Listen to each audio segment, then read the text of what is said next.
and I'm so excited for this episode. We are talking about squirting. So welcome Wednesday, Martin. Thank you. I'm happy to be here. I'm so excited to have you, and welcome Kenneth Play. Thank you for having me on today. Thank you guys so much for making this happen. Again, I'm so sorry because I made us late. No. I don't know the last time I slept 9 hours. I guess I was thinking of like how hard Kenneth made me come the last time I saw him. And my body just turned into a giant sleeping pill. Amazing. Well, I love that. Is an amazing way to kick this off. We have gotten so many questions about squirting. Squirting is a huge part of my first coming story. And also, squirting is how I found out about Kenneth, because when I was leaving recording Wednesday's podcast, Kenneth was coming in next to give you a squirting hands-on tutorial. That's right. That's right. You guys were our podcast guests on the same day. Wow. Yep, and that was back in the days when we could podcast in person and touch each other and give each other squirting tutorials. So ever since I left that day, I was like, oh, this needs to be an episode, and I need to meet Kenneth, and I need to talk about this. So I'm so excited to finally meet you. My pleasure. I've been a fanboy since I saw you on Netflix on Sex Explained. Shut up. We are mutual fan people then. This is so exciting. Ugh, and to think we could have met that day. Can you believe what a difference a year makes? Such a difference. But we were like ships in the night, and I was like, if I didn't have other stuff to do today, I would ask to stick around and watch, because he gave you your first squirt. Which was such an interesting experience and such a big deal for me, right? Because I just thought, well, like I'm in midlife, like I probably don't have a lot of more novel sexual experiences in terms of my own body up my sleeve, right? Like I kind of left to do. Yeah, I kind of thought, well, I know my own body. You know, I grew up with a mom who taught me the right words for everything. I'm pretty open to sexual exploration. I write about sex, and I just thought, I doubt there's really anything big that's going to happen. And then along comes Kenneth Play. So it was an exciting experience for you, obviously, because you didn't think that you had any new sexual debuts left. Kenneth, how was the experience for you? At first, when Wednesday invited me to the podcast, I thought she was kidding when she said, I want you to make me squirt. And I'm like, haha, like, you know, like a punt, you know? I mean, I've been interviewed before about the topic, but I would never imagine. You've done it before, like on stages and like on in video, front of thousands of people, on video, but never on a podcast. Never on a podcast, and never as a serious and beautiful podcast as Wednesday's podcast. So I was like, you know, I never thought I'm gonna squirt a New York Times bestseller, live on a podcast. With video. Yeah, video. Dreams come true. Yeah, dreams do come true. And, you know, if I could say, like, what I love about you, Kenneth, is how game you were. Like, if only Remy could have been there to see the look on your face, Kenneth, when I was like, okay, so are you ready to go? And you looked at me and you said, wait, I thought you were kidding. Yeah. Like, and I said, no, we're going to do it live in the studio and with video and in like a public podcast studio. Like, this isn't a private studio. This is like one where you like rent space in a like there were glass windows. Like, did you guys border up the windows? Not really. Oh my God.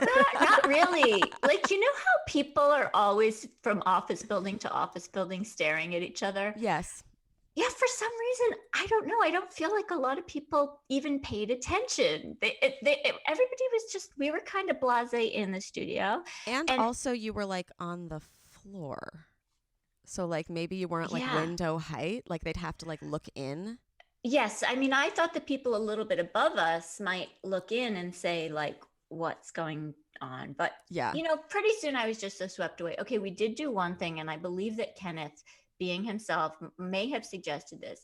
He said, you know, in the studio itself where the producer is, are you comfortable with that?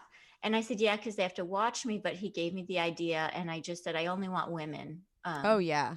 Yeah. In here for this. Yeah. And so we had a great producer. Her name's Joy. Yeah. It was so appropriate, Kenneth. Yeah. I mean, Yeah. it's an interesting mix of conditions, right? You have a little bit of like the good kind of anxiety where it's exciting, so you get a little bit of sympathetic arousal, and also like trying to create a comfortable space. So I think that beautiful dance between the two systems is what makes like a good, like, memorable experience.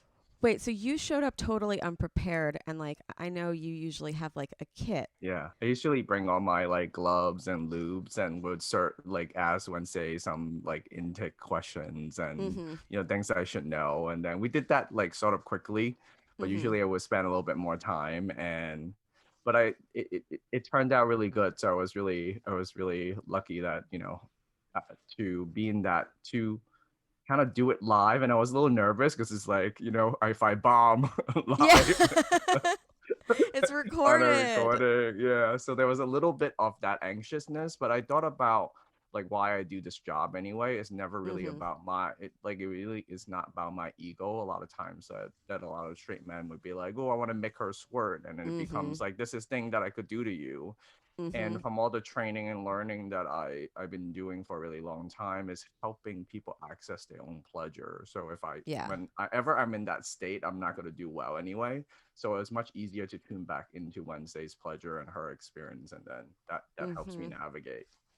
What are the intake questions? Because I've had a tantric massage, so like I've had that like sitting down, having a conversation before and being like, are you comfortable if I'm going to do this? And I'm going to ask you every step of the way about this. Like, is that kind of similar? Like, what are you usually? So those are container boundary settings and make sure that people knows their yeses and no and what they want to explore and what is edgy and what is not edgy. Also, we take a more lengthy sexual history because that informs me a lot about the person's. I ask questions like, when did you discover sexual pleasure in your body, from like first time masturbating to your first sexual experiences. So most of the highlights and their most negative time that people might experience, because that time informs the body and the narrative that people form around sex. I also assess, figure out what really arouses them and turn them on, or what are some other inhibitory things that put their brakes on, or trust. So then I could properly do like a sex ID on that person and then figure out how to like solve this puzzle. It's kind of a little bit playing detective. Yeah, I mean, it's like obviously you have to do it for your work, but I'm feeling like people should just kind of do that with each other anyway. Like it would be really good if instead of being like, ooh, stop that actually is a trigger for me, like during sex, like before, like you have a thing being like, like something has happened to me before, and like I don't know. I'm not good at articulating this morning. I smoked a lot of weed and my cotton mouth isn't crazy. I think that's such a great idea though, because consent, as Kenneth often says, and as our friend Gigi Engel often says. Yes, Gigi. Yes, Gigi. Yes, Kenneth. They both kind of taught me, well, consent should be enthusiastically affirmative and about. Consent shouldn't just be yes or no. It should be super about stoked. Pleasure. Yeah. Pleasure. Yeah, super stoked. Super stoked, super stoked. And yeah, no, and it goes like both ways. Like, so you get there and there's no gloves and there's no lube, but you're like, I'm down for this. Like enthusiastic consent back to do this. Yeah. We send Joy out, I assume, to get. Yeah, so they sent my assistant Jane, who had for a time the weirdest job in New York, and she was always so game. Okay, so Jane went out to get Dwayne Reed. She was like, she just looked at the situation and she's like, I'm going out to Dwayne Reed right now. Amazing. Yeah. Was there a towel handy? I had a squirt pad. Yeah, squirt pad. Squirt pad. Yeah, Whitney, my podcast co-host, just built a little squirt pad. Love Whitney. Yes, Whitney. And being herself, she also did a whole like Instagram story about the setup with the squirt pad. Only Joy in the. I gotta say something. I feel a little bad that I didn't let the guy producers be in there. Like that would have been fine. It would have been good for them. I mean, maybe you could do it again, but it was your first time, you know, like you want to create a setting of your own. But yeah, Jane just scurried out and got Kenneth his equipment. That's very great. His supplies. I know this is kind of jumping ahead to user questions, but we already mentioned squirt towels.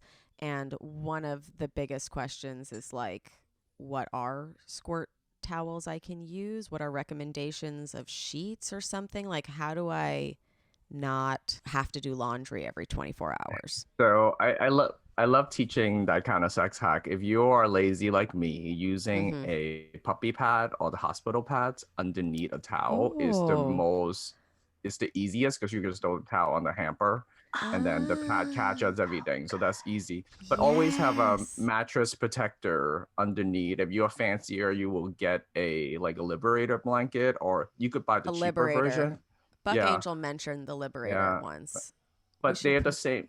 You could get the same one on Amazon as a picnic blanket. It's the same thing, but just a little less blanket. That's so cozy. And you just put it under one sheet. And so you will have to wash one. You have the one sheet. Or get a really big puppy pad for like St. Bernard puppies. Get a few. Ooh.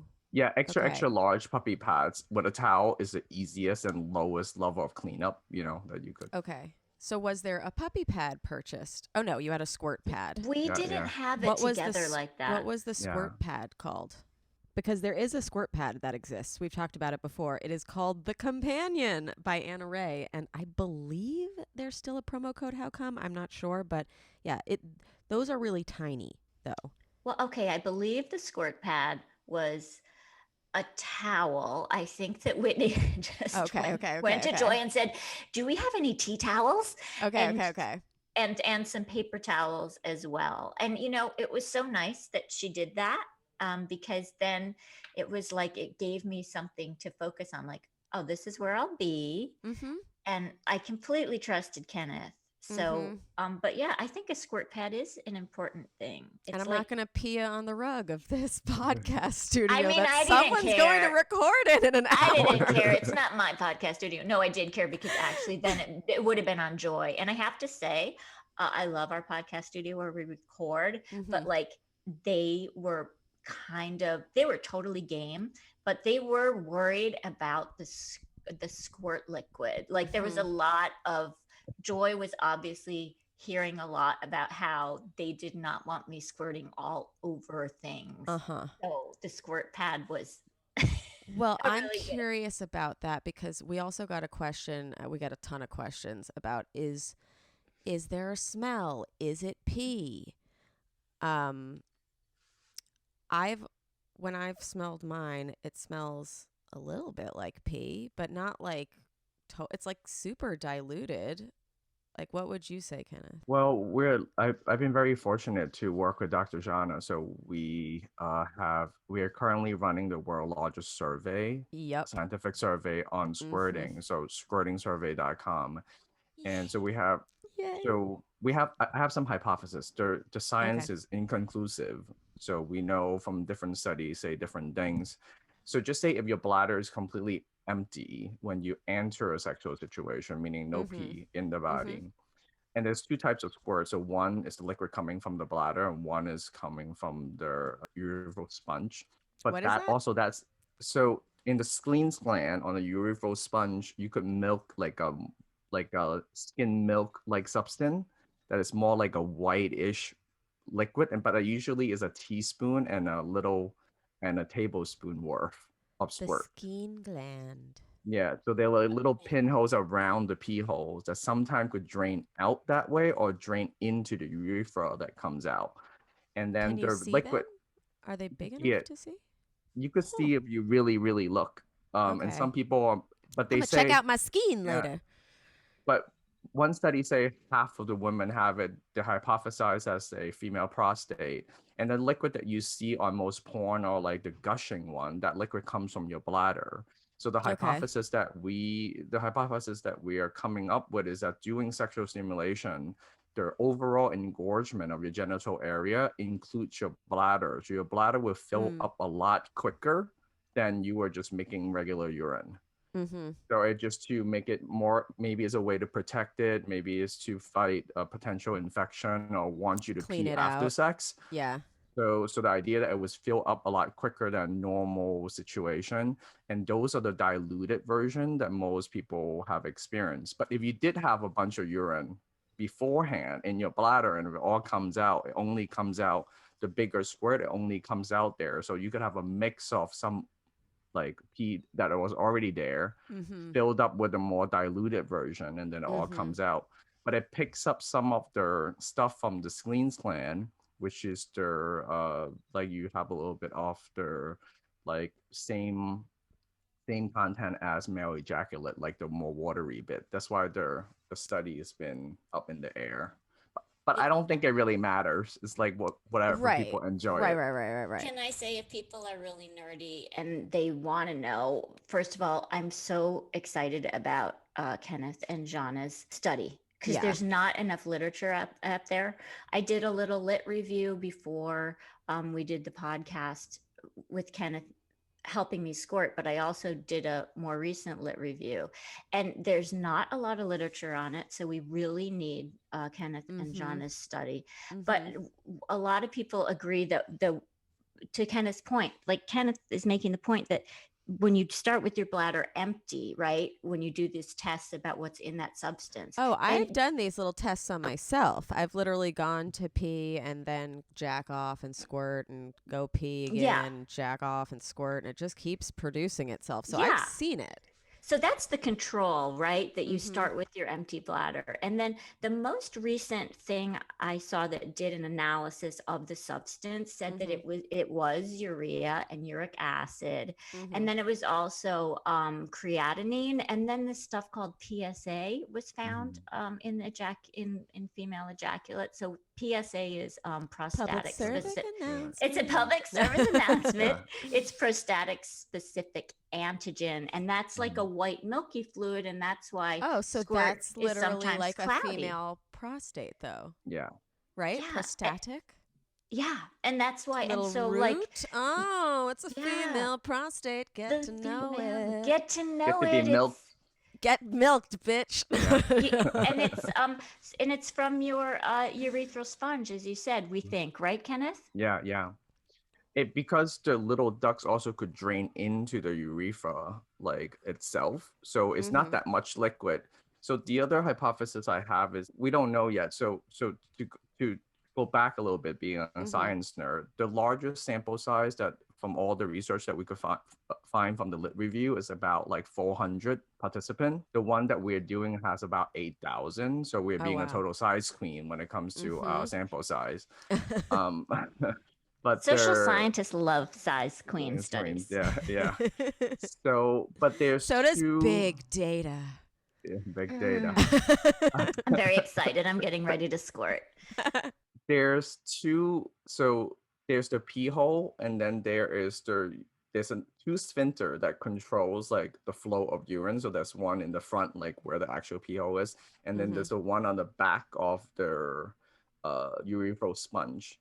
So the same hypothesis is like when a guy gets a hard on, right? A penis owner gets a hard on, it's harder for him to pee because the body want to restrict the flow of urine. But we could pee when we have a hard on. We just have this really awkward, like awkward peeing, sort of a different sensation that I would have if I didn't have a hard on. So we don't know if orgasm or different sexual function overrides the opening of those two gates. Interesting. So sometimes it opens here, so the squirt did not come out, the milking part did not come out, but it drains in, or next time you pee it comes out. So we don't know exactly which mechanism control those sphincters. But just like anal sex, it's not like meant to have a cock in your butt or things in your butt, but we learn how to figure out how to work those sphincters to create pleasurable experiences. So I don't think it matters, but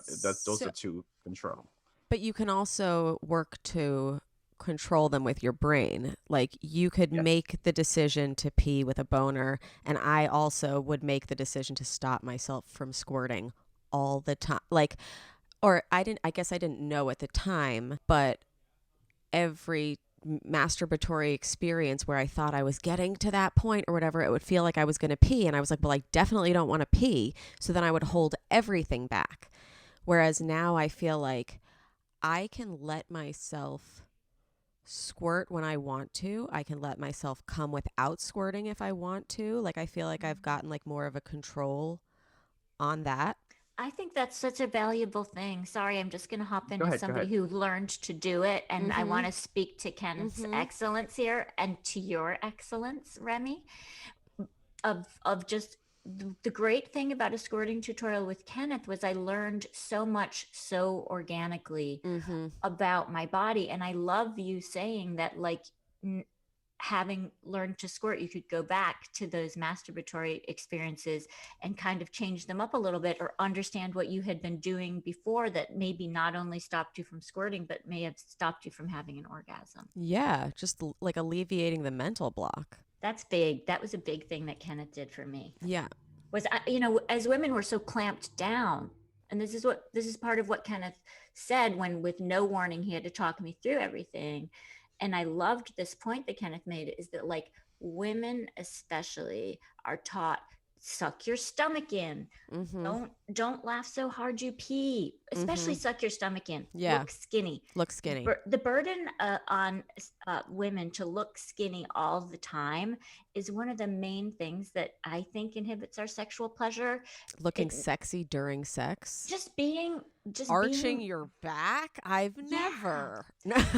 being the to be looked at can be really hot. The gazed upon, but it stops us from letting those muscles go and letting ourselves squirt. So I just wanted to hop in and say that it was so cool that Kenneth talked me through that in that way and said, stop sucking your stomach in. Remy, your story is quite common on people thinking that when they feel that G-spot sensation, or you're closer to orgasm, that involuntary type of contractions start. And then so much of sex, from Emily's book, Come As You Are, is so context based, right? So if you're thinking, I'm gonna pee on my partner, so I'm gonna stop myself from doing this function, then you shutting down that system, so you're not like heading towards climax.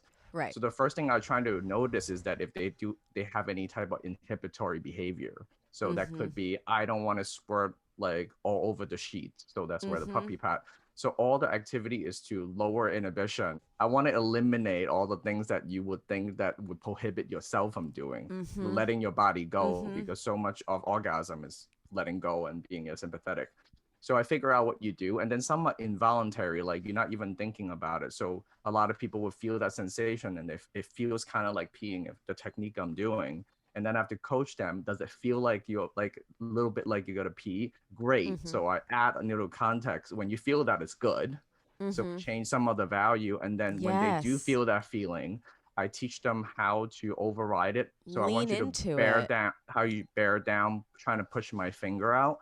And that usually what that does is that when they start feeling that same sensation, they will start feeling pleasure, because not to be gross, it's like you're trying to hold in a fart feeling, right? So I'm like it's teaching them not to like hold in the fart behavior. Yeah, it's being like, no, we want you to fart. That's the fucking let it goal. Let it rip. But there's a lot of fear, I think, with the whole squirting thing. Can I just say, I think squirting, like we were talking about how what you see when you're watching porn is generally that's urine coming out, but a lot of times it's also water coming out. Yeah, right? A lot of times it's fake. Yeah, we've been given a lot of fake visual images about squirting, and then we've been told a lot, like Kenneth said, that squirting is somehow like something that a man with his prowess makes a woman do. I don't know if queer women have the same kind of like concept about it being about the achievement of the partner rather than the pleasure of the person doing it. But I think that when we were getting to the squirt pad, one of the greatest things that Kenneth said is like, it doesn't matter if it happens or not. This is just a tutorial for you. This is not about my ego. I don't know. Take the pressure off. And more than that, if there are any straight guys listening, stop fucking making squirting about you. Yes. Stop it. Yeah. Stop it. Tell her stop sucking your stomach, and you're so sexy when you let your stomach do whatever it wants to do, and whenever you let your body do what it wants to. I know I'm preaching to the choir with guys who listen to How Come. But yeah, stop it. Squirting's not about your awesomeness. Yeah. There's definitely people who like came across this episode and were like, oh yeah, I want to do that, or I want to make that happen. And I'm glad you brought that up, because we've had so many DMs from partners of vulva owners who are like, I want to make this person squirt or whatever. Like, how do I do that? And I'm like, well, the first question is, does that person want to squirt? Yeah. Nobody wants to be with a guy who's like, I'm going to make you squirt. Like, just listen to your language. Really make you squirt? Yeah. Yeah. So I love that Kenneth took that off the table, first of all, because he's just intrinsically a cool person and an organic feminist. But I just loved having that pressure taken off me too. Like that Kenneth said, this isn't about my ego at all. And squirting shouldn't be about your partner's ego. It's like a cool experience that you may or may not have. And also, not all bodies squirt. Okay. Not all women's bodies squirt. And there are some data that if you try to make yourself when you can't, that it's potentially harmful.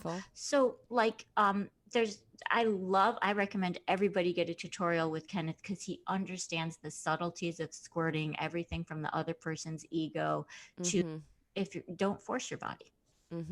I love you, Kenneth. Aww.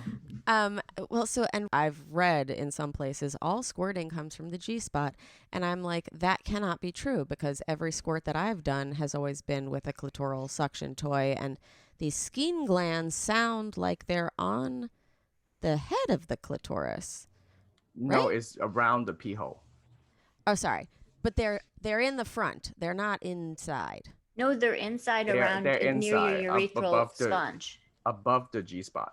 Remy, we need to give you a lesson in the Female Erectile Network. Wait, no.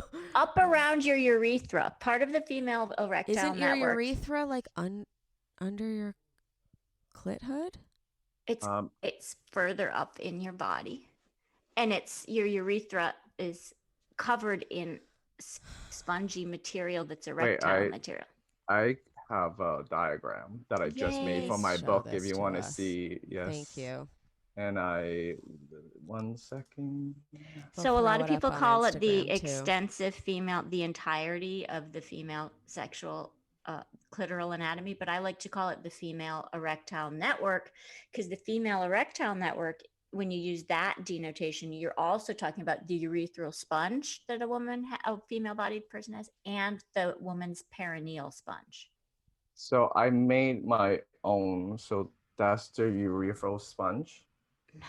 This is the clit, and that's the finger position that I use to create the pressure. Wait. Okay, hold on. I don't. Can I show another one too that will be complementary to Kenneth's? So that, because this one's in color. Hey, you see right here, this little green thing, that's the urethral sponge. What are those? What are the vestibular so this is way it's just above back. The G-spot. There's the legs of the clit, right? And I think then Kenneth's illustration will let you get into the details more, but I just wanted to show you the overall thing about what the urethral sponge does. And your urethra is up inside your body, and then those vestibular bulbs are under your labia. Okay. Right. Okay. And then you see the perineal sponge back here is also butt. Erectile tissue. That's exciting. So I just want to say it's so tricky, as somebody who's written about and studied female sexuality for the last 6 years full time. I know Kenneth feels the same frustration that I do, that it is so hard to find imaging like this that helps those of us who have a urethral sponge, for example, know and understand where it is. Like you and I, Remy, have been doing sex podcasts for years, right? Yeah. And this imagery isn't available to us. And I remember talking to the doula and pleasure educator Latham Thomas.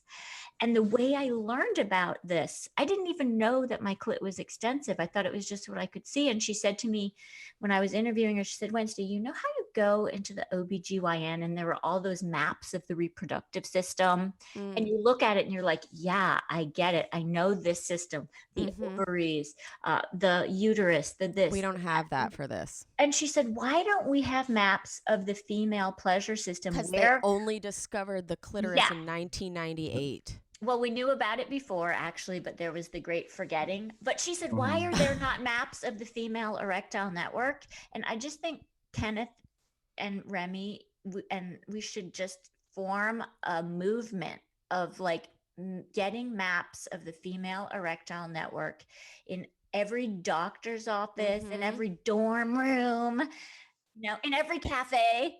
Yeah, like the fact that I haven't seen this is crazy. But I will go back and say that I still agree with myself. The skein glands look like they're at the front. They are at the front. They're at the front. The sponge is behind it. Right. The sponge. Yeah. I know that the sponge is behind because in Cosmo, they've been telling you to grab for the spongy part for your G-spot since like they opened the magazine. Yeah, since the 70s, right? Yeah, that's why I have to make my own diagram because it's not that available. So I'm like, let me just hire someone and draw it exactly the way I want to teach it. And by the way, Betty Whipple is an amazing sex educator. The Whipple method. Yeah, she taught us a lot about this. Like you said, like she was probably one of the people talking to Cosmo back in the 70s when they started writing about it. Yeah, her book is amazing. Yeah. Okay, so would you say that all squirting comes from G-spot stimulation? No, there's one study that debunked that. So yeah, her name's Remy Casimir. This is what I think. For first-time non-squirter, the likelihood of a G-spot stimulation has in my anecdotal experience, but it has a higher likelihood for involuntary version of this happening. But once you gain voluntary control, it's just like a reflex that you learn how to do. Same thing when people get better at anal sex, they just know how to work with their sphincter 1 and 2, so they have easier. So you could, any type of stimulation, you don't even need to touch your vulva or your vagina at all. You could squirt. It becomes more like a water gun. What? Because it's a trick that you could teach your body. So hands-free squirting is a real thing. You could do it. I have people do it at parties all the time, and they kind of like, this is their party trick. But it's that when we did the squirting survey, what's really important to us, we wrote our mission is to not over glorify it, and then the other side is to destigmatize it, because there's a lot of people feel terrible about wetting the bed or whatever the case may be.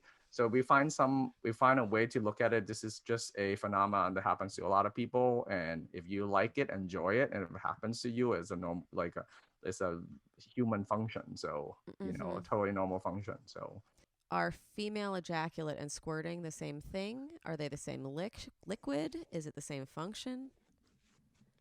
I think the technical definition is any explosion of fluid from your genital area during sexual stimulation, but there's two distinct type of fluid that comes out. One is from the Squeens gland, and the other one is from your bladder. And then the bladder one is depending on how much urine that you have in there, or very little of it. So that's the two type of ejaculation that comes out. Ejaculate. Where does discharge come from? That I'm not sure. That's your vagina being your amazing self-cleaning vagina. The pussy cleaning itself. Yeah. It's just the most amazing self-cleaning thing. That's why I get so pissed when people say, oh my God, if you're not smelling fresh down there, what the fuck are you talking about? My vagina's cleaning itself every second. There would just be some days that like I would be like super wet walking around, and I'd be like, oh, I must have been horny today. But no, but it's not always must have been dirty. There's not always concurrent. There's not always concurrence like that. Just because you're wet doesn't mean you're aroused. Just because you're dry doesn't mean you're not aroused. And if you want to know about your amazing self-cleaning vagina, I don't know about Ken, but I love Jen Gunter's book, The Vagina Bible. It gets into all of it. And can I say one other thing about the term female ejaculate, which Kenneth explained so well? It's just that ejaculate just means whatever it is that you're ejaculating technically. So it's like kind of an umbrella term. And I can't wait for their study about what's actually in it. But the milky stuff people think is prostatic specific antigen. And ejaculating is just something coming out with force. There's literally a passage in Harry Potter which was like, "Get out!" He ejaculated. Yes. You'll be surprised when you read like an 18th century English novel and you think, wow, you know, there's not going to be anything sexy in here. And then people are just ejaculating all over the place.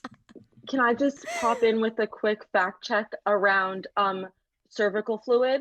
Basically, when you are ovulating, you have cervical fluid, and the sperm, it's the perfect like pH and everything for the sperm to travel up through the cervix and up, you know, through everything to get to the egg. So the discharge, some of it when it's extra, like egg white, is cervical fluid. That's why your discharge changes through the course of the month if you're still reproductive, right? So cool. Okay, good to know. Okay, so back to squirting and Wednesday's squirt and Kenneth's making Wednesday's squirt. How long did it take?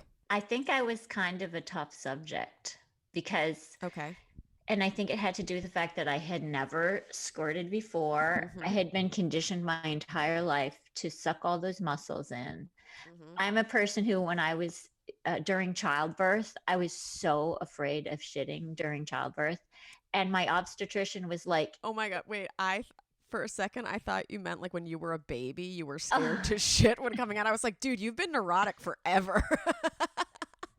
But you know, probably as a baby, I probably was because I am that neurotic. But yeah, no, I don't even know if I'm going to have children. I'm scared of shitting during childbirth. Don't be scared. It's just a hallmark of your awesomeness if you do. It just means you're really bearing down. But like, so all I'm going to say is that Kenneth really had his work cut out for him with me because on the outside, I'm very uninhibited and like, sure, we're going to do this. We're going to do this live. We're going to record this squirting tutorial. And if it goes well, it goes well. And if it doesn't, it doesn't. And I don't mind like being on camera without anything below my waist. And it's fine. And we'll slap it on YouTube or whatever. I was fine with all that.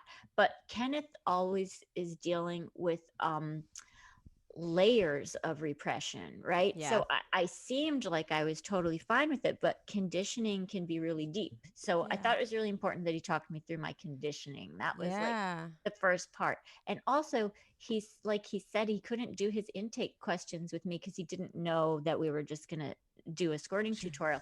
So he really skillfully did it. He just thought it was a joke. He did. He just thought like that bitch isn't going to take off her underpants and lie down on a squirt pad. But he did a really great like spontaneous intake interview with me a little bit. He asked me if I had any sexual trauma in my life, and I'm one of the few women who can answer like, no, I did not. And he just did so many things to put me at ease. And I'm saying this to everybody, not just because I want to talk about how awesome Kenneth is, but I think this is a great thing to just do for your partner in general before sex. He asked me if I had any sexual trauma. He asked me if I was a person who spent my whole life sucking my stomach in. He asked me if I felt comfortable, if there's anything else we could do to make me feel more comfortable. Did I really want to do this? And could I just unburden myself of the fact that there was any pressure on him or me to make it happen? And it should really just be like a fun, pleasurable encounter. So leading up to even getting on the floor was quite that was a really important part. Time. No, but it was like 20 minutes or did it in like 5. Oh, 5. Okay. And would you say it was about 5 minutes? Yeah, to get from my memory. So what I usually do in a session when I'm like helping my client explore their pleasure in a somatic sex ed session, the first thing is to get them into calm, relaxed state. So I usually start with some general body massage and touch and just more grounding, like a lot of pressure and just getting the body into that state, because our head could be all over the place. Wednesday could be thinking about the window, like, is it going to record or whatever is running through her mind. So I want her to get back into her body sensation. So general massage, a lot of pressure throughout the body. Once I feel her body relax a little bit, that I know she's in her parasympathetic nervous system, meaning that she's could get aroused. So I want to feel the turn on. Now that was tricky because we didn't really talk beforehand and I didn't want to get too sexy. I was like, I don't know what the professional boundary would be. So that was really tricky for me. So I stay a little bit more clinical and I just use my hand for the talking bit, Okay. It's so is it usually like sexier with clients? Like not sexier, just more erotic, because like you're trying to get them into the state of arousal. Like I'm not like, milking a cow. Like that's not the right. So it has to be in that context. Although it's one-way touch, right? Like I'm touching my client for their I was pleasure. Gonna say, but you're never getting off from it. No. Okay. But I have to find my client's arousal. So in Wednesday's case, is this like sort of professional, and I didn't want to, so I'm trying to figure that out, but I go like, let my hand do most of the talking. I'm just trying to like, so once her body starts to respond, and then I don't like feel like that relaxation. And then I start touching the vulva more, like a little bit of a tease and building up some anticipation so more arousal could happen. Then I start touching the vulva slowly and trying to gauge she on her back at this point? She's on her back. I'm on my knees, right, on the floor. She's on her back. And I'm stroking and massaging her vulva slowly, like tease her lips, not touch her clit like in the very beginning, just to wait for that moment when I feel like the clit is yearning to be touched, because it's like that feel. It's like put me in, put me in, coach. And I think that's one of the things I love teaching my audience about, how to read that erotic cue, because sometimes it's nonverbal, like is the body's moving towards it. And then I start touching.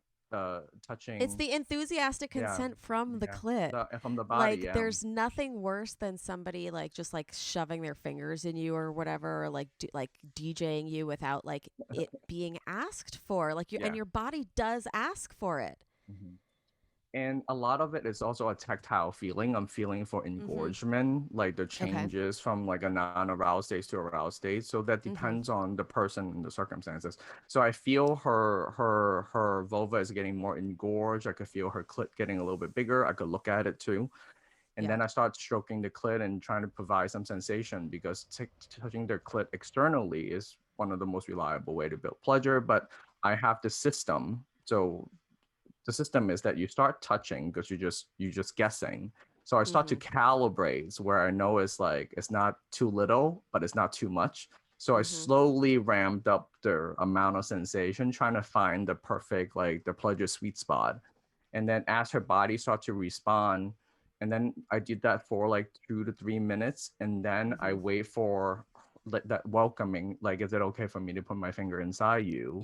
So a check-in, kind of a safe port system. And then I start putting my finger in, and we tried it a little bit, but I noticed that every time I start giving her more of an intense G-spot sensation, she would cramp down involuntarily.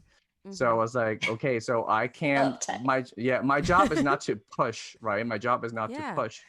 So I just basically pause for a second. Wednesday, I go like, do you feel that sensation? I go like, when you feel it, that's good. Like, that's a good sign. And then what I want you to do is bear down a little bit when push against my hand. Yeah. And I coach it until I know the vagina is is contracting those muscles. Then once we figure that out, to calibrate between the both of us, then I did the more intense technique, which is sort of overrides it. So if she just bear down a little bit or just relax, it normally happened. That's when the squirting happened. So I would say the calibration, and when I say how I was moving my hand, is that my palm was rubbing her clit, right? But my pad on my index finger is pushing up against her G-spot, and my fingernail and the that pad, the front pad of my finger is pressing down towards her anus. So what it does is that it creates a range of motion when it's up and down, but the palm is rubbing her clit. So that's creating more pleasurable sensation. This sounds like fucking dessert. I am.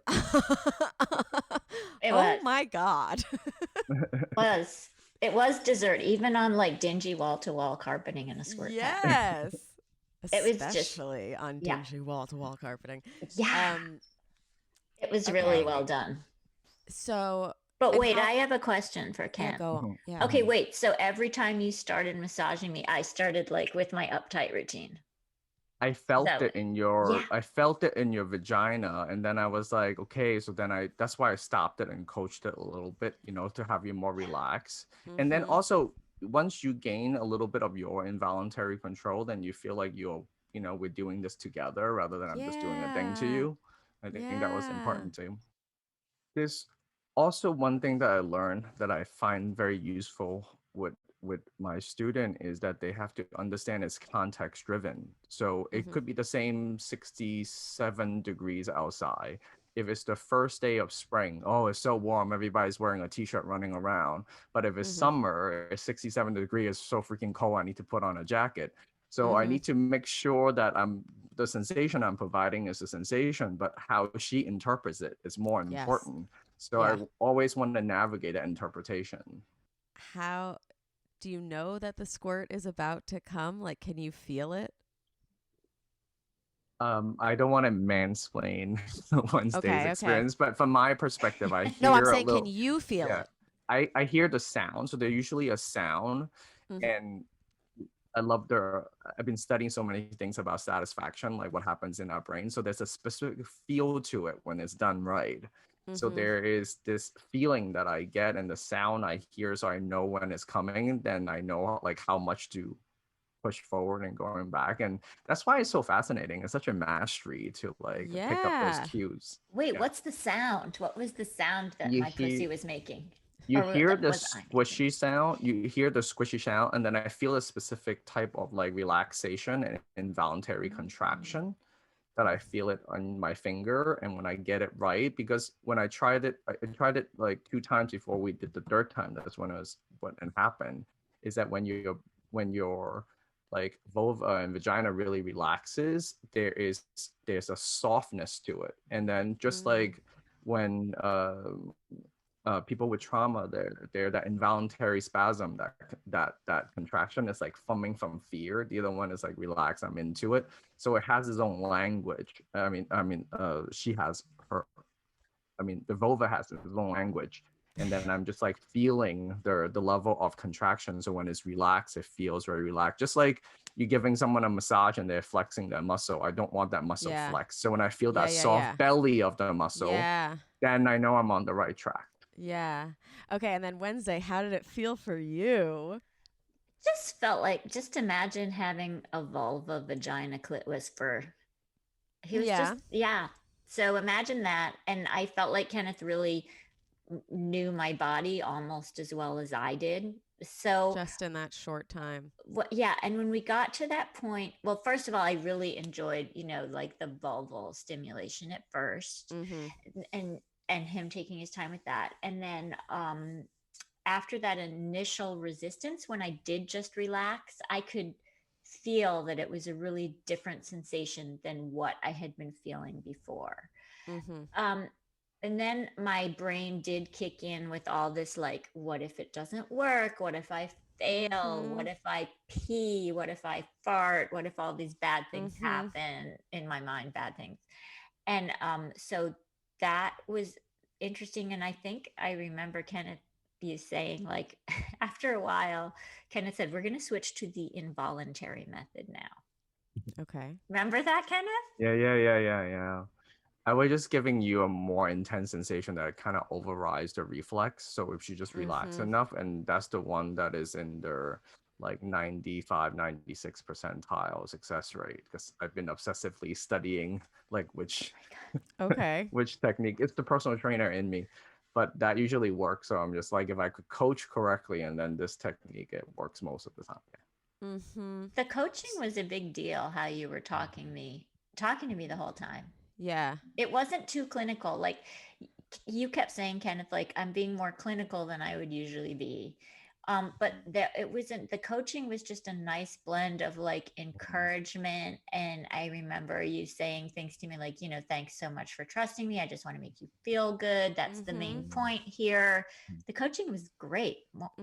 And do you have on your website, Kenneth, like tutorials where you are being more clinical to when you are being more sexy so that people can like imitate those different methods? Because I know a lot of people are going to be trying to do this for their partners.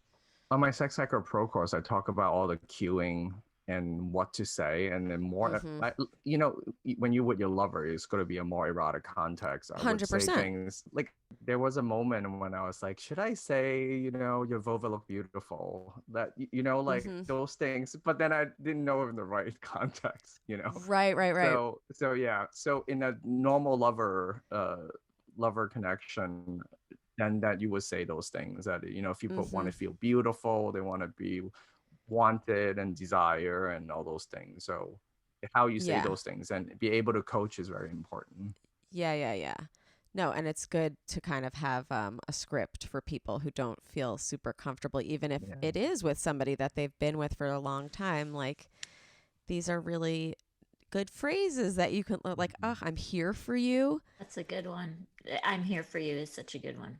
Yeah. It says a lot, and it doesn't like, it just takes the time pressure off of it too. And it's like, right. Cause I was like, oh my God. Okay. What clit haver has not at some point in her life had somebody's head down between her legs, and the whole thing in her head is, I'm taking too long. He hates this. He hates this. He hates this. I'm taking too long. Yeah. So I loved Kenneth saying, like, we have lots of time for this. I'm here for you. That's a great thing. Wednesday, you've had orgasms before, like, right? When was your first one? I think I was 11, and I was like masturbating, you know, on the bathroom floor. She loves floors. I love floors, I guess. And I had known since I was a kid how to have an orgasm or what felt good to my body. So I was able to tell Kenneth. Yeah. And so you already knew things that you did, like you already knew what the feeling of orgasm felt like for years. Was it a different feeling? Like, did the squirt happen first? Did it happen coupled with the orgasm? Did it feel different than the stuff that you'd experienced before? So here's the interesting thing. I wouldn't describe what happened to me as an orgasm. Okay. It was more like there was a squirting sensation that was very pleasurable and almost a little painful. Like, at certain points I was saying, this hurts, and like, well, then let me do this another way. But when I actually squirted, the buildup was like as if I were having an orgasm, but I don't know that I had an orgasm, but I certainly it was still a release. I squirted, and it felt so good, because going back to masturbating since age 11 and being in midlife, and going back to that point about thinking that I didn't have any more tricks in my trick bag, I was just skeptical that there could be a new sensation. And there definitely was. Okay. Yeah, see, when I do it, so the first time I came, I squirted first. I knew I squirted. I gushed everywhere, but I also knew that I had not come yet. Like, I was like, there's water everywhere, but you still have more to go. You haven't had that, like, I've melted feeling. And I looked at myself in the mirror, and I bared down, and I kept my toy on, and then I got on the floor, because we love a floor, and I came again, and I squirted again a lot. And since I've done it, like, I'm like, yeah, it feels good. It definitely feels like a release. Is it the be all end all? No. So, like, if anybody is out there and they're thinking like, oh my God, like, this sounds like the whole thing is amazing. You know, like, just being cared for like this is amazing. Like, if the squirt doesn't happen, like, that's fine. You still had a really nice time. Like, all of this sounds like a nice time. And like, even now when I do hold myself back from squirting, like, whether it is the stigma or I don't want to do laundry or whatever, like, I don't dislike my orgasms when I'm holding back. Does it feel just a little better to, like, let everything go if something is waiting? Yes, please let yourself go if something's waiting. But, like, again, it's not the be all end all. That's one of the biggest, one of the common myths are that squirting is orgasm. So when people are seeing in porn that they put this like orgasm hierarchy over it, and it's definitely sometimes accompanies it and sometimes it doesn't. But there is definitely like different sex fact that people could try. So if they want to couple that experience, they could be edge for a really long time and they're like dying to come, and then you do the squirting technique so they kind of happen simultaneously, which is another blended version of that experience. But that's up to the person's prerogative, like how they want to enjoy it. Some people squirt when they have anal sex as well. And it just and some people squirt most of the time when they have an orgasm. So it depends on the individual. But can I say something that started to happen to me after my squirting tutorial with Kenneth?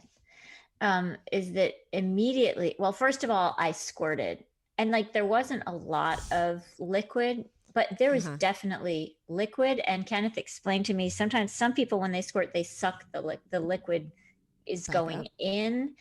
And so that was interesting to learn. But there was definitely like this squirt. Wait, what do you mean? What does that mean?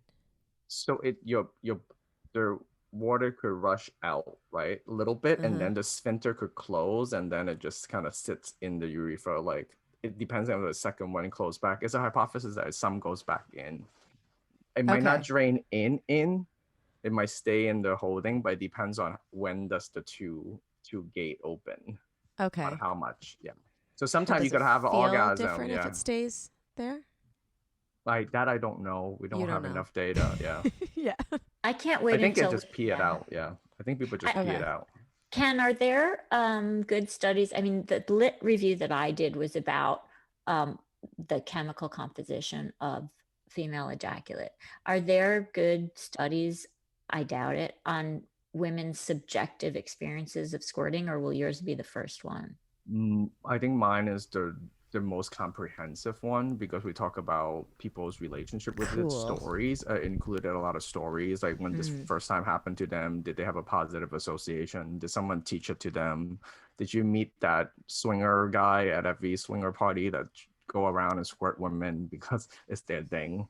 So like we trying to figure out what the narrative is. And we've been very ambitious with the survey. We want to collect all the data, get all the story, and then we kind of want to do an exhibit on all their data and the story, because it's a little bit of like a vagina monologue-ish, because there's so much to it, and people have different relationship with the experience.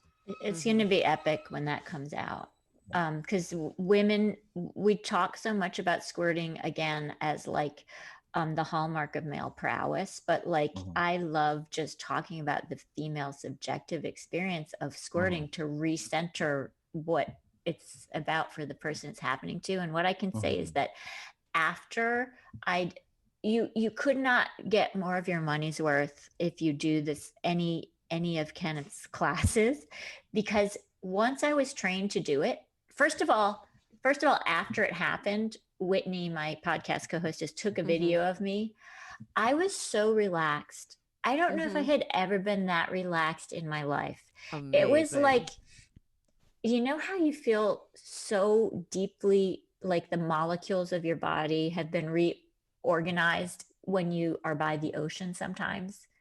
Sure, yeah. Or babies always fall asleep in boats. It was as if the particles of my body had changed. And I have never been that relaxed in my life as I was after that squirting tutorial. That was one thing that was really interesting to me. I slept, I think that night I might have slept for 11 hours. It was really profoundly relaxing. And then, I don't know if I told you this, Kenneth, but like afterwards, the things, my body learned to squirt, and now it knows how to do it.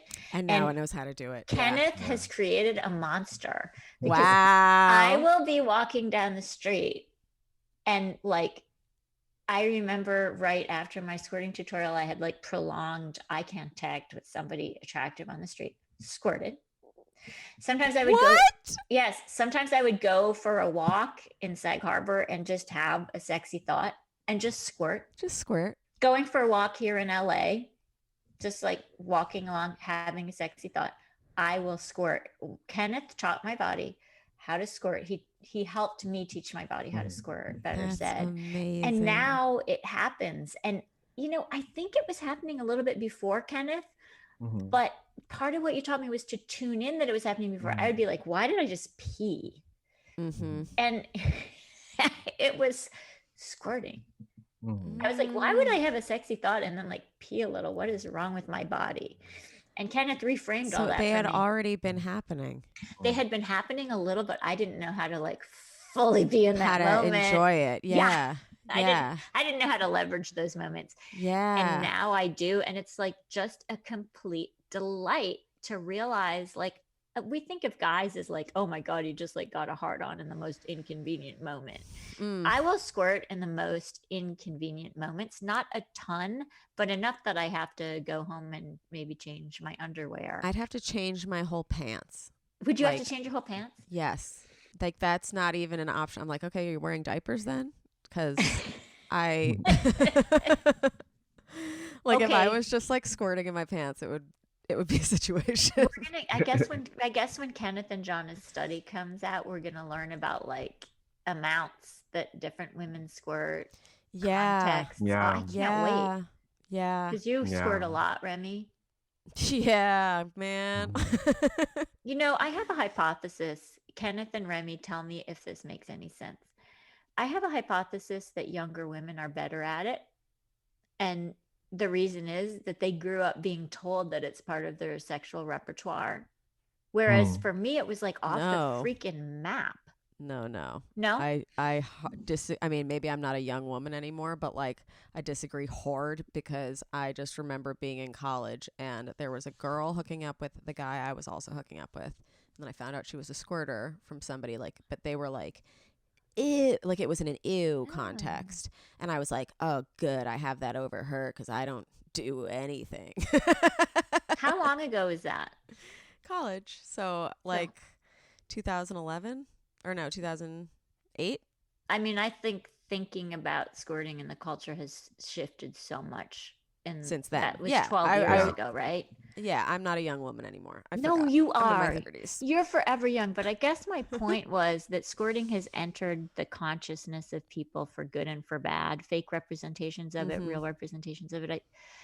I'm sorry that happened to you and that there wasn't enough exceptions of it when you were in college. Yeah, but it's fun. I mean, like, happy for growth, stoked on it, excited that we're finally doing this episode to teach other people how to do it. You know, this might be controversial to say, but part of why I teach it like a personal trainer, I think this in-body education is really important because you are teaching people how to use their body. Like I've been a personal trainer for like a decade and a half. I'm teaching people how to squat. You can't really teach it only like looking at a diagram and show you in text on how to do something. So I went out and make a video course and teach it in the context that I'm showing somebody in a real world demo. And I think this form of sex education is really important. And if we only associate like that sexual experience and romance has to be coupled together and you can learn about how your body works and what feels good to you, then we're all kind of shooting this blind. So I wish there's more room that we could put a category of somatic sex education that is more celebrated, because a lot of the client that I work in and I help Pamela Metzen at the Back to Body retreat, like I've been traveling around the world, probably over 1,000 plus experience like that I had with different people.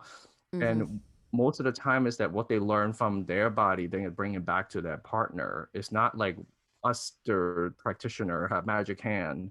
We're really just teaching people like, this is what your body could do. And this is how you navigate yourself. And then you could then developing the communication skill and go like, oh, I really like it when you touch me this way. Or a pressure feels better here. Or I want a little less friction. I don't like my clit touched directly. Like, I think those things are super useful. So I hope that that happens.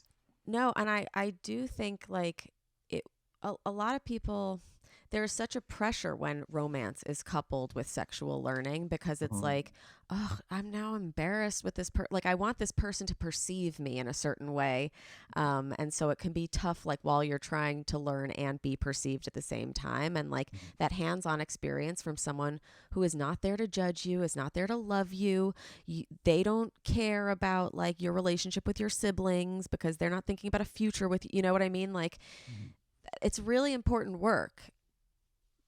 I taught a lot of couples too. I love it. The men actually love it. They're like, oh my God, finally somebody is teaching me how to do the thing I want to learn anyway, but no one could really show me literally. And because it also matters on whose body you're touching, because there's no, like there's some generalization that you could say that a lot of women, higher percentage of women prefer this versus that, like all the data on OMGS, but you still need to figure out the partner that you're trying to please. So when I could help them navigate, they go like, ooh, they feel way more confidence because I could like do a little show and tell and I help them coach them. So that's why I like the mixing of the personal training skill and the sex education is really fun combo for me. Yeah, no, I do want to talk about your background, like, because it is so interesting and you have been called the world's greatest sex hacker. Like, can you explain what a sex hacker is and why you started doing this? Or how even? To me, sex hacking is finding really efficient and effective way to achieve some very difficult sexual experiences. So I love collecting all the different methods from like Tantra to Kinkster to the latest neuroscience research and figure out how to apply some of their like I've been very lucky talking to James Fowl. So Dr. James Fowl study a lot about their the dual control system that Emily Legowski wrote on the Come As You Are, like the inhibitory excitatory. But there's certain tricks to like lower inhibitory and certain trick to increase excitatory. And then do my hands-on experience. I love like, okay, so you could maybe use a vibrator on very low, put it like once the person is relaxed, put it very low on the clitoris, and then you start spanking someone. So you have a low, so you feel relaxed enough, so you get aroused, you get turned on because now the scene is set up. You are excited because you're about to be spanked, someone who likes spanking. And then you gently spank, and then as you elevate their spanking, there's like a moment where you want to engage their mind completely. So I want you to count out the next 10 spank that I'm going to give you. So that turns off all the other inhibitory stuff and gets you super excited. You're getting spanked hard for 10 times as you count it out. And at the 10, I turn the vibrator from 1 to 4. And then there's just enough sympathetic arousal to kick off an orgasm. So you could kind of combine all those like neuroscience, the actual techniques, how to do those things, and start inventing your own whatever turns you on. So consider yourself hacked. but it's really amazing. I remember I also run a lot of like sex parties and like erotic events. Like I used to help House of Yes run this party called House of Love. And you have people are in party mode and there'd be like a Sybian there. And I have this game that I go like, let me throw some neuroscience in coaching people how to sit on a Sybian. So you give them the control and you tell them, hey, I want you to, so today's game is really fun. You get to be extremely selfish for 2 minutes. So they could turn off like people looking at them and they just focus. And then I just count the last 30 seconds of the 2 minutes. And I would say that like maybe 8 or 9 out of 10 vulva owner would have an orgasm there because of the counting, because they just turn off that 30 seconds. And then, so orgasm doesn't really, I mean, not that you need to rush to orgasm. It doesn't take long. It just takes the right condition. So I look at like a seed that needs the environment to sprout. So I love all the sex hack to create that environment. Yeah, no, and a sex hack could be a sex toy. It could be a psychological thing. It could be, even hacking yourself into being comfortable and setting the stage. Oh my God. I love it. And you started as a personal trainer, so you've been working with bodies for a while. Yeah, same shame too. People coming in feel like they're broken. There must be something wrong with me. Why am I always like overweight or whatever the issue is? And then coaching them with a growth mindset and then really kind of like deconstruct what's holding them back and then what behavior needs to be adapted. So it's so similar to sex. So that's why I love kind of break it down in a more nerdy way, but then have actual real solution to apply to their individual struggles. I also like on your website, you're like, the first thing you need to know about me is that I'm not a porn star. I have an average sized penis. And you're like, it's that same thing we were saying before. Like, it's not about me and how great my penis is. It's what can I do for you? Yeah. And I can't believe I make a living now talking about my average size cock. Talk about it so much. But yeah, it's been fascinating, and thank you for people like Wednesday writing amazing books that inspire me to do my work and all the studies. So that's awesome. Have you always been comfortable with yourself sexually? No, I was deeply sexually insecure, like crippling sexually insecure. As an Asian immigrant, I thought my average size cock is never going to be enough to satisfy anybody. I thought like they're going to laugh at me at a sex party. Like that's the thoughts that runs through my head. And I was painfully shy. And then I thought if I become really fit and become a personal trainer, I have more value to give. And I realized even though I could get really fit, I still could be sexually insecure and incompetent. So it did not make any difference. And, like people talk about big dick energy and like small dick energy. I think confidence is the true big dick energy. Yes. Right? Yeah. And what I realized is that no matter what I do, if I never learn how to be confident in the bedroom and always come to my partner with that energy, is never going to go well. So in my late 20s, I decided to like hack my sex life like I did with fitness, like how to learn how to gain muscle and lose body fat. And then I went on this rabbit hole. And then next thing I know, I kind of squirting was the first thing I figured out. Like I was obsessed with it. And then I found out, this is like over glorified party trick. But then people start asking me to teach it. And I go like, I never thought I going to be a sex educator. So on one party event, they asked me to do a tutorial. And I taught it like an acro yoga class. So we have 15 couples laying on a beautiful hotel setting. I'm going like, oh my God, I can't believe I'm doing this. And then I taught it like a Peloton class for squirting. Amazing. And then come on, everybody. Yeah. All right. Turn that clit up to 15. Yeah, exactly. Now pump it and pull it and move your elbows. What's that thing? Press. Bear down. Bear down. So what's really fascinating is that you have a look at your butt in the mirror. Sorry. Everybody could get synced to the same rhythm. Like everybody could all get like this collective flow could happen in sexuality too. And I can't believe when I like taught the final technique, it turned into a fountain in Vegas. Like, oh my God. Like I was like looking at this thing and like I can't believe I taught like 15 people how to do it live, like right in that moment. Oh my God. Like and fucking then, little geysers. Yeah, geyser. Then I'm going like, oh, now this could be a career. And then I decided to do it. The best career ever. Wait, okay. I'm always like so proudly like, okay, I have made like upwards of 600 vulva owners have their first orgasms without touching them. Question for Kenneth: How many squirts have you induced touching, and then how many squirts do you think you have induced just by teaching?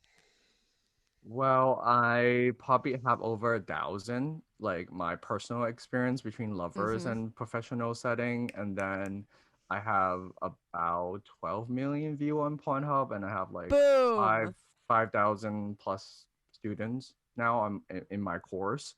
So a lot, I would say. Squirting all over the world. But it's not squirting. I love squirting is just like one thing. It's just one facet. Yeah. I love teaching people how to unlock sexual pleasure that they didn't even know was possible. And that's what's really fun. Yeah. No, it is amazing. I think a lot of people think of squirting as the final floodgate. Because like that is like you've unlocked yourself, you've let yourself get to that point where like the stigma's gone and like you're free. Yeah, but it's different. Still not the be all end all. I think getting someone into a trance state, having like a 90-minute orgasmic experience where there's multiple orgasm in between this whole thing. But when I think what the fuck? But To me, the most beautiful part is when you get the arousal right, like meaning the context and whatever turns them on real, like they really likes like their pussy hard and brain is all firing at the same time. That's when it's magical. So I love finding that combo. Oh my God, amazing. I'm so happy that we've all come together for this event. I know. I just want to say that Kenneth, probably since you taught me to squirt a year ago, I've probably squirted 200 times involuntarily since then. So just to get those numbers out there that Remy's curious about, add that to the numbers. And thank you, Kenneth. And we haven't really talked about Wednesday's work enough at all, but Wednesday is so brilliant. She doesn't just get squirting tutorials done on her. And I will have said your thing in the intro.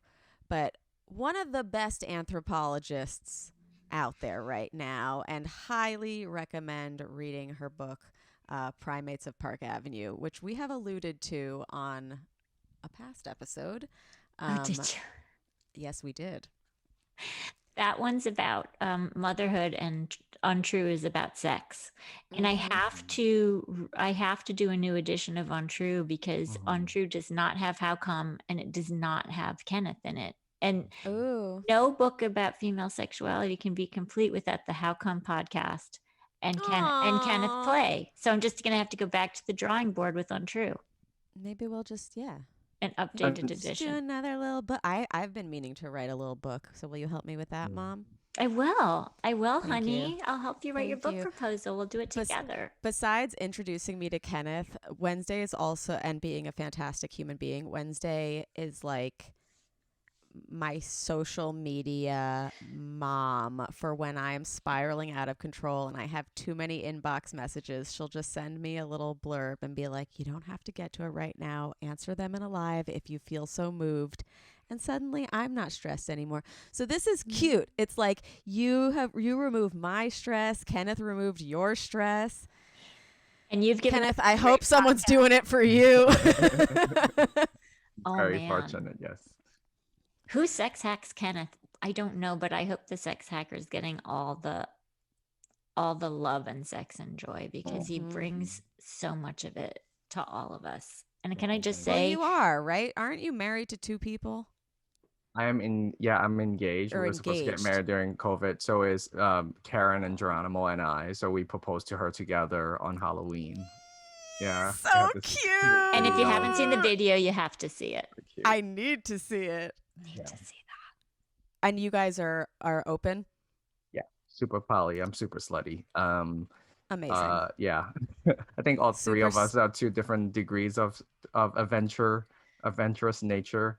But it's been really amazing to like for both of us to like love her together. And I'm turning 40 next year, and she also wants to have a child. I'm not on the baby train yet, and he wanted a baby from yesterday. It's been a really interesting way to negotiating having a family and making it all work. So it's cute. Oh my God, you guys are both the best and so interesting. And I feel like like there's so many more things I'd love to talk to you both about, and I think we'll have to have you back.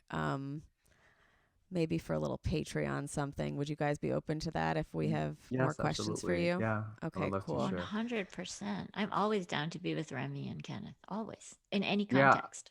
Yeah. I would love to give your audience a 50% off to my course too. So they could use their coupon How Come. And then oh my God. All uppercase. You guys. So yeah, please enjoy it. This is the best day ever. I love you guys. Thank you so much for being here and sharing your wealth of knowledge. Where can everybody find you online, Kenneth? KennethPlay.com, and most of my handle is KennethPlay as well. I do want to have a super quick plug on Wednesday's book. Like Untrue is so important because it taught us one of the most valuable lessons for men who love having sex with women. Is don't be boring in bed. Like boring is what kills. So I love that book about that part. Yeah. Amazing. Wednesday, where can everybody find you online and your books? My book on True is about female sexuality, and you can find it wherever you buy books online. You can support an independent bookstore and order it that way. And on social media, Twitter, I'm at Wednesday Martin. And on Instagram, my Instagram account is constantly disabled. You can constantly. And thank you guys for helping me get back on. It's Wednesday Martin PhD. But if that's been disabled and you can't follow it, you can follow at Dr. Wednesday Martin. And you can hear Wednesday's amazing podcast with our friend Whitney. Oh, yeah.